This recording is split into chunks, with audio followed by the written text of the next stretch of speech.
शेरों के शेरू तो सावा शेर हमें तोहर के बतावे के परी।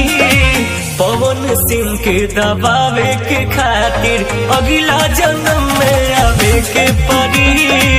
पवन सिंह के दबावे के खातिर अगला जन्म में आवे के परी। शेर खामोश बा तई मत समझ कि शिकार कई भूल गई बा। अरे ना रे अब तो असली जलवा। सिंह के दबावे के खातिर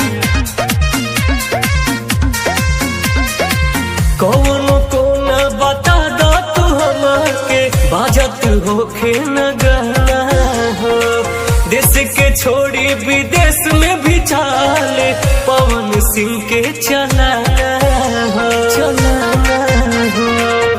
अरे शेर के पावर हरे कौनो को न